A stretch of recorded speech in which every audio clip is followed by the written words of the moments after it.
Good afternoon, Brian. Welcome back. How you doing, Mary Claire? Doing well. Another episode of Peak Performance. Excited to have you back Excited to again. be here. Yeah, excited to be here. We're excited to have you back, Brian. We're going to continue the conversation here on the sport model. And I wanted to just spend a few minutes talking about this arch that is the foundation Yeah. of the model. Go through it. I think it's a fantastic overview of why the sport model and process is different and the value it delivers. So if you're game, I'm going to pull it up. Yeah, very much. Yeah, let's do it. I'm excited about that. Okay. Brian, walk us through how we use this one in working with clients, but two, I think, again, it's a perfect illustration of how the sport model is different and the value it delivers, especially in the form of process. Yeah, most business consultants will use a pyramid or they'll use an inverted pyramid, and both of those have some value, but we really like an arch for a number of reasons. And I'll say as we get started that the areas that we're interested in here are the why. We want to start with why. Why are we doing what we do? The second part of that is what are we going to do, and then how are we going to do it, right? So if we let's go all the way to the foundation. And by the way, in an arch, we know that the most important stones in an arch are the foundation and the keystone. So I'm going to spend particular time and attention on both of those two stones. So first of all, let's start with the foundation. So the foundation is really the why of the organization. So if we start with the why and we start with mission, which is really the purpose of the organization. Why does it exist? Why is it here? What is it trying to accomplish? And then you can go right to the vision, which is what does this organization want to look like in the future? So if I have a really strong purpose, mission, and then I can articulate what we want to accomplish kind of from a visionary standpoint, what does this want to look like in 3 to 5 years? And then I get a set of values on which we want to run the organization. And finally, we have objectives. These are big strategic objectives that we want to accomplish. And that's the big why. Maybe it's saving lives. Maybe it's feeding the world. Maybe it's clothing people. Maybe whatever it is that you want to go do, that's the why in the organization. And without that strong foundation, everything else on top of it is going to teeter or is not going to really be solid the way that we want it. So the very first thing you need to do is set up that really strong foundation. And that's the why of the org. Then on top of that, now we've moved into the what. So if you've got the why, now we can go to the what in terms of what do we want to do on top of this mission? What are the goals? And if we set those goals up, we talk about them in two ways. We talk about a primary goal, which is a goal at the top of the organization. And then we talk about strategic goals that are structured under that primary set of goals.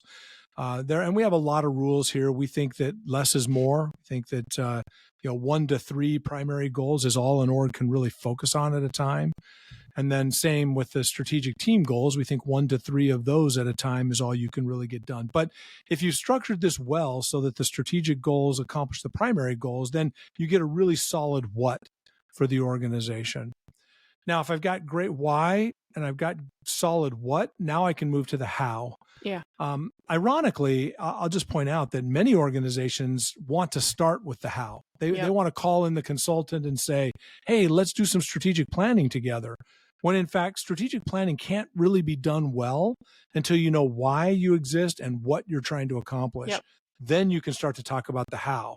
And that strategy, that how of what's the strategic intent for the way that we're going to accomplish those goals happens at every level in the organization. And is a moving, living, breathing kind of thing, right? Where we're going to put some, you might put some stakes in the sand to start, but that's going to constantly be a living, breathing thing. The final stone, and one that anybody who's built an arch knows is super critical, is the keystone. Without a keystone, doesn't matter how good your foundation is, the whole arch will implode and it'll fall in on itself. We call that keystone key performance activities. And this is really the linking point between your strategy and your daily execution. So one of the real challenges in any organization is after you've created a really strong strategic intent is to then link that to your daily execution. How do you make sure that the things you're doing every day are leading to the outcomes that you care about most, even when almost always those most important outcomes are not urgent. So everyone, this will resonate with everybody that, we get caught up in our whirlwind of the day. And at the end of the day, we feel like we've not really accomplished any of our big, important objectives. We've just sort of responded and been reactive to everything that's come in the door. When in fact, what we really want to do is be proactive. Look, don't misunderstand me. There's going to be certain things that we have to be reactive to, but we also want to be proactive against our most important objectives and goals so that we can move the needle on accomplishing those over some period of time. That's where key performance activities come in. And this is this is where the rubber hits the road on the most important part of the how. Again, I can have incredible strategy, but if I don't know what I'm doing day to day against that strategy and against that effort, I don't know if it's working. That's exactly right. And how many times I just had a client call up last week. They're not, something doesn't seem to be working again. And they're actually highly effective at executing, but I'm wondering is there enough track? While they are, I feel like superior on this, I don't believe they have those key performance activities to really nail down the why. It's still a gut feel. Yeah. And as a result, sometimes we exit strategies sooner than we should because we don't have the right measurements or the right knowledge in place. This is beyond metrics. There can be some metrics involved, but those key performance activities, again, as you said, connect the day-to-day execution with the overall strategy to help us understand, is something actually working or not? Are we doing the things that need to happen to move the needle? You're actually saying something really important, which is if you can't systematically connect the daily execution activities with the needle that you're trying to move on your goals, you're just hoping. Hope is your strategy. And hope is not a great strategy, right? We know this. So what we're really trying to do is, in the most rigorous way possible, we're trying to connect those daily activities to the actual goals and the measurements there that we're trying to move to see what impacts that or what doesn't impact that.